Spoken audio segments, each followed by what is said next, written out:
Welcome back to Real Estate This Week, the online news channel for those of you who call Staten Island home. This is Hannah J. with realestatesiny.com. This week, we'll have some updates on new housing and parks, so be sure to stick around until the end. First on the agenda today, berms will soon be constructed on Staten Island's east and south shores. Construction of berms along Staten Island shores is set to begin by the end of May, according to the New York City Department of Parks and Recreation. The first areas to receive these berms will be Cedar Grove Beach, New Dorp Beach, Oakwood Beach, and South Beach. The berm at South Beach will start off at Ocean Avenue and extend to Ocean Breeze Park. A single, straight berm will start at New Dorp Lane in New Dorp and continue past Cedar Grove Beach until reaching Fox Lane in Oakwood. As you can see, this leaves the entire portion of Midland Beach exposed.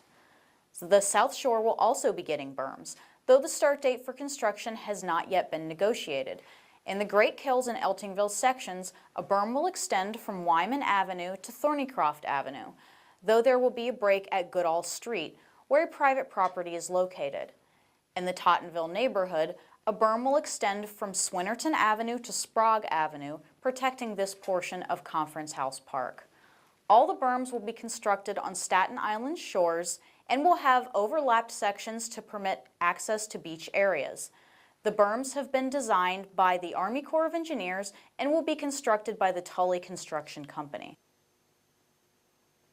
The Small Business Development Center has a new location, providing convenience to businesses damaged by Sandy. This past week, the Small Business Development Center opened up a new office in New Dorp.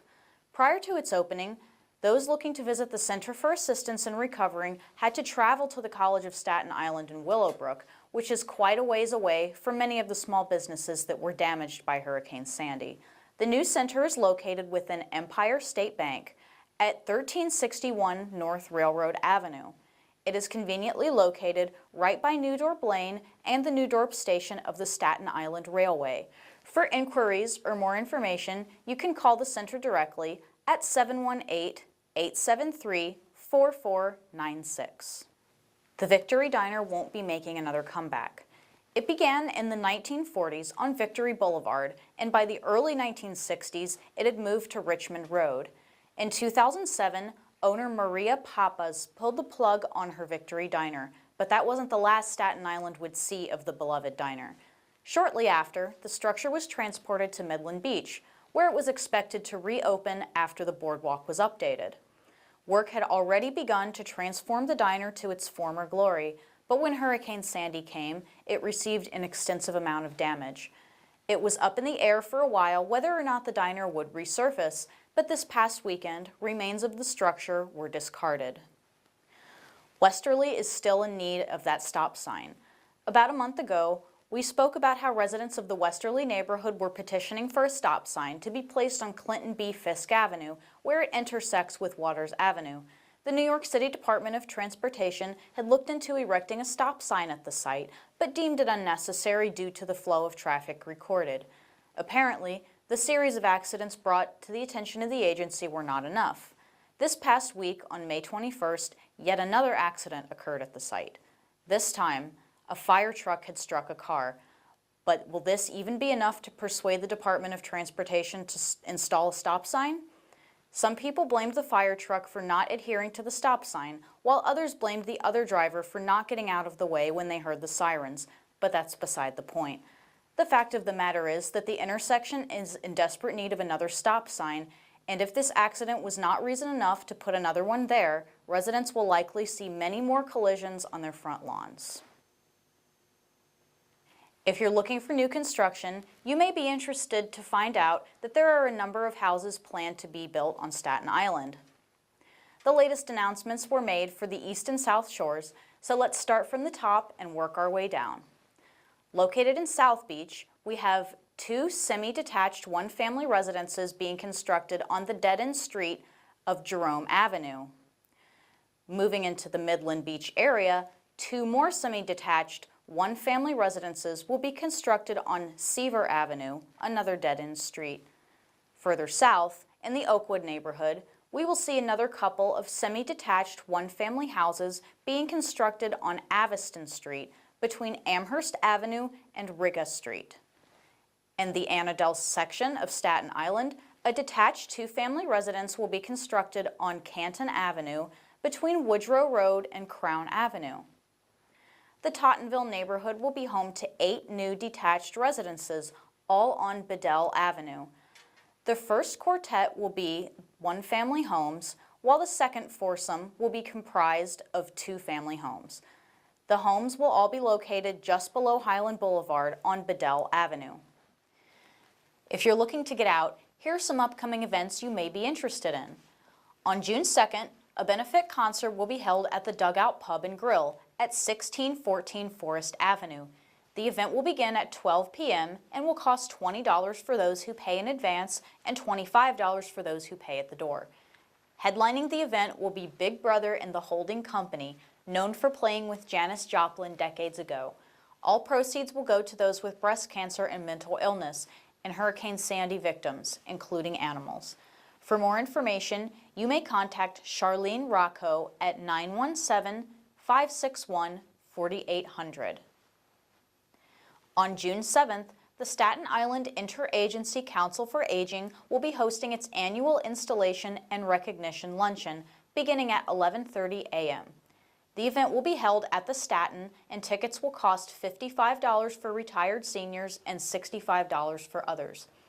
For more information, you can call 718-667-3162.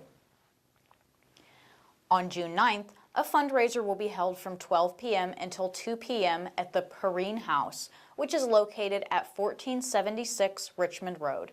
Tickets cost $100 and proceeds will be used to help save the landmarked building from falling into disrepair.